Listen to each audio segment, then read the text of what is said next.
వెలుగునటువంటి అధికారులు దానిపైన సమగ్రమైనటువంటి చర్యలు తీసుకోవాల్సిందిగా నేను ఈ సందర్భంగా పోలీసు అధికారులను కోరుతా ఉన్నాను. భారతీయ జనతా పార్టీ కార్యకర్తలు, నాయకులు, మా ఆఫీసులో పనిచేసేటువంటి సిబ్బంది అందరిపైన కూడా ఫోన్ ట్యాపింగ్ చేసినట్టు ఆధారాలు బయటపడతా ఉన్నాయి. దీనిపైన కఠినంగా వ్యవహరించాలి. ఏమాత్రం కూడా మరి నిర్లక్ష్యం చేయకుండా రాజ్యాంగం కల్పించినటువంటి పౌరుల ప్రాథమిక హక్కులు భంగం కలిగే విధంగా వ్యవహారం చేశారు. దేశ భద్రత కావచ్చు, ఉగ్రవాద యాంగిల్లో కావచ్చు,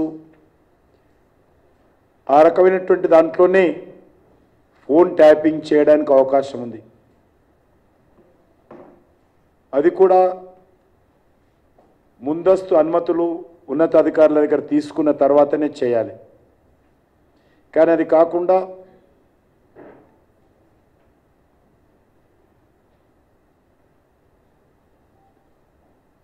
అవినీతితో ఈ యొక్క కుంభకోణాలకు పాల్పడము, వ్యక్తుల నుంచి బ్లాక్మెయిల్ చేసి కోట్ల రూపాయలు వసూలు చేయడం కోసము ఫోన్ ట్యాపింగ్ చేయడము చాలా దుర్మార్గము. మీకు అందరికీ తెలుసు, 2019 అంటే గత పార్లమెంట్ ఎన్నికల్లో మేము బ్యాంకు నుంచి Bharatiya Janata party official account నుంచి మేము డబ్బు డ్రా చేసుకొని, వైట్ మనీ బ్యాంకులో డ్రా చేసుకొని నారాయణగూడ నుంచి స్టేట్ బీజేపీ ఆఫీస్కు వస్తూ ఉంటే ఫోన్ ట్యాపింగ్ ద్వారా వివరాలు సేకరించుకొని నారాయణగూడ చౌరస్తాలో ఒక ఇంటర్నేషనల్ టెర్రరిస్టులను ఏ రకంగా చుట్టుముట్టి వాళ్ళను బంధిస్తారో ఆధారంగా మా ఆఫీస్కు సంబంధించినటువంటి క్లర్కులను ఇదే బీఆర్ఎస్ నాయకత్వంలో ఆ రోజు పోలీస్ అధికారులు ఇదే మాఫియా రాజ్యాంగం ఆ రోజు చేసినటువంటి విషయము మనకందరికీ తెలుసు. చివరకు ఇన్కమ్ ట్యాక్స్ ఆఫీసర్సు, పోలీసు ఉన్నతాధికారులు తెలిసిన తర్వాత లెంపలు వేసుకొని డబ్బులు వాపసు ఇచ్చారు. కాబట్టి ఈ రకంగా ఒకటి కాదు, మా పార్టీ పట్లనే ఇంత జరిగితే సామాన్య ప్రజల పట్ల ఏ విధంగా జరిగిందో మీడియాకు తెలియజేయకుండా వాళ్ళే ఫోన్ ట్యాపింగ్ చేయడము, వాళ్ళే బ్లాక్మెయిలింగ్ చేయడము, వాళ్ళే కోట్ల రూపాయలు వసూలు చేయడము, వారే మరి దీనికి సంబంధించినటువంటి వ్యవహారం నడపడం ఏదైతున్నదో ఇది పూర్తిగా దీనికి ఎవరైనా బాధ్యత అంటే ఏకైక వ్యక్తి ముఖ్యమంత్రి గారు. ముఖ్యమంత్రి తనకు సంబంధించినటువంటి మంత్రులను ఆ రోజు పెట్టుకొని ఈ ఫోన్ ట్యాపింగ్ వ్యవహారము చాలా దుర్మార్గంగా వ్యవహరించడం జరిగింది.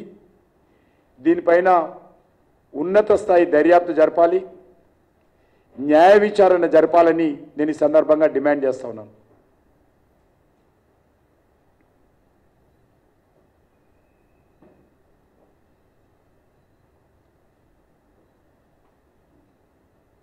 ఈరోజు బీఆర్ఎస్ పార్టీ వర్కింగ్ ప్రెసిడెంట్ ఇంకొన్నడో లేదో నాకు తెలియదైనా బీఆర్ఎస్ పార్టీ వర్కింగ్ ప్రెసిడెంట్ మాట్లాడుతూ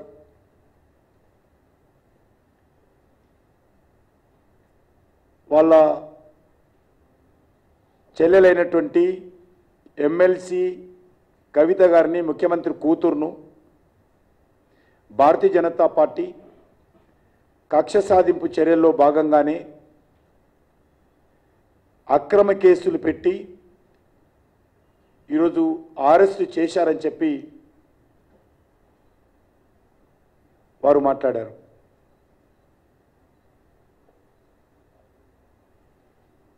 నేను ఒక్కటే ఈరోజు కేసీఆర్ కుటుంబము బీఆర్ఎస్ పార్టీని ప్రశ్నిస్తా ఉన్నాను. కవిత గారు ఢిల్లీలో లిక్కర్ వ్యాపారంలో జోక్యం చేసుకున్నారా లేదా?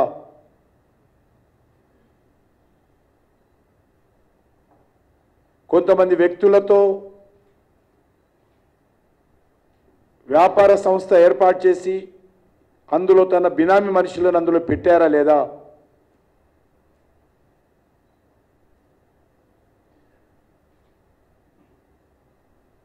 పూర్తిగా ఆ వ్యాపార సంస్థ తన కనుసైగలు నడిపిస్తూ ఢిల్లీలోని ఆప్ ప్రభుత్వంతో చర్చలు మంతనాలు జరిపారా లేదా?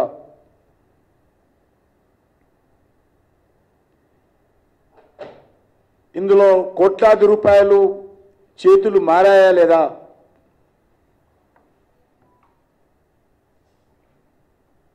ఈ విషయం పైన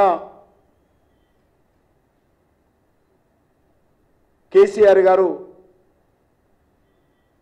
స్పందించాల్సిందిగా నేను కోరుతా ఉన్నాను.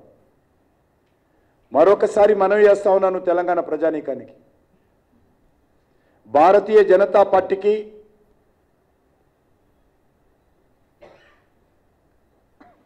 కవిత గారు చేసినటువంటి లిక్కర్ వ్యాపారానికి ఏ రకమైనటువంటి మేము ఆరోపణలు చేయడం లేదు. ఇవన్నీ కూడా ఢిల్లీలో జరిగినటువంటి ఆప్ ప్రభుత్వంలో జరిగినటువంటి అవినీతి కుంభకోణంలో భాగమే. తెలంగాణ రాష్ట్ర రాజకీయాలకు, తెలంగాణ రాష్ట్రానికి, తెలంగాణ ప్రజలకు, తెలంగాణ సెంటిమెంటుకు ఈ యొక్క కవిత గారి అరెస్టుకు ఏమాత్రం సంబంధం లేదనే విషయాన్ని మరొకసారి స్పష్టం చేస్తా ఉన్నాను. నిజంగా లిక్కర్ వ్యాపారంలో కేసీఆర్ కుమార్తె కవిత గారి జోక్యం లేనట్లయితే బహిరంగ చర్చకు కేసీఆర్ సిద్ధమా రావాల్సిందిగా కోరుతా ఉన్నాను.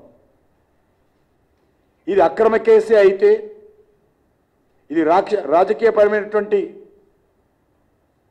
కక్ష సాధింపు కేసే అయితే కేసీఆర్ బహిరంగ చర్చకు వస్తారా?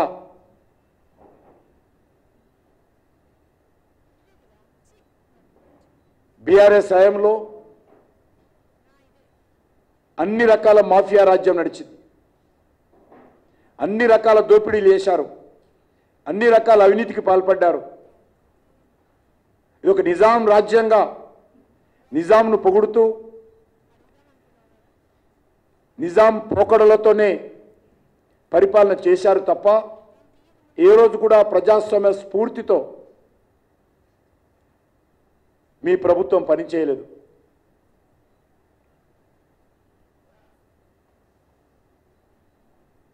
కాబట్టి మీ ఆలోచన ఇంకా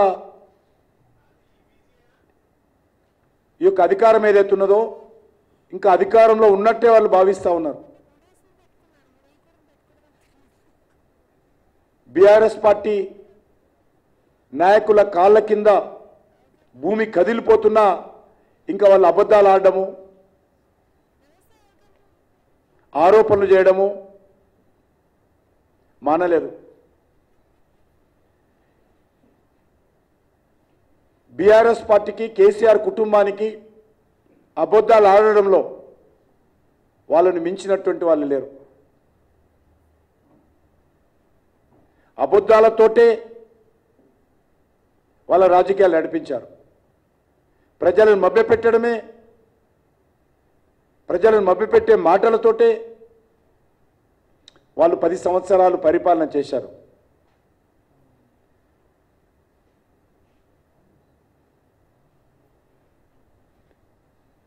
భారతీయ జనతా పార్టీ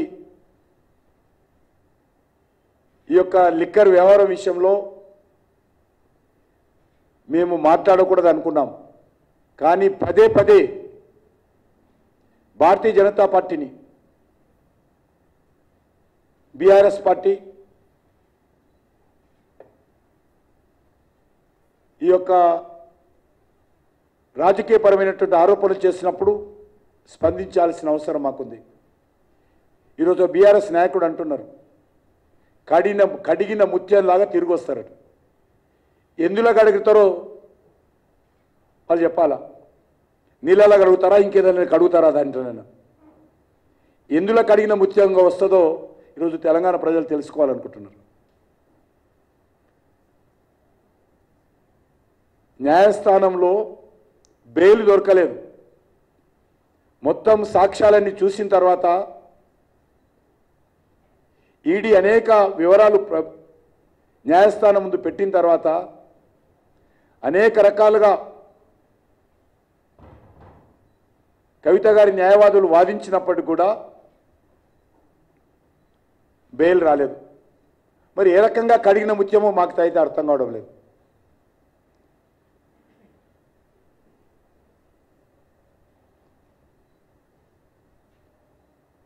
నేను మరొకసారి కోరుతా ఉన్నాను, మాకు ఏ రకమైనటువంటి సంబంధం లేదు. కానీ భారతీయ జనతా పార్టీ మీద విమర్శిస్తే మాత్రము ఖచ్చితంగా మేము ప్రతి సవాల్ చేస్తాము. ఈ యొక్క కేసీఆర్ కుటుంబం యొక్క అవినీతిని ప్రజల ముందు పెట్టేటువంటి ప్రయత్నం ఇదే విధంగా కొనసాగిస్తామని కూడా మనం చేస్తా ఉన్నాను.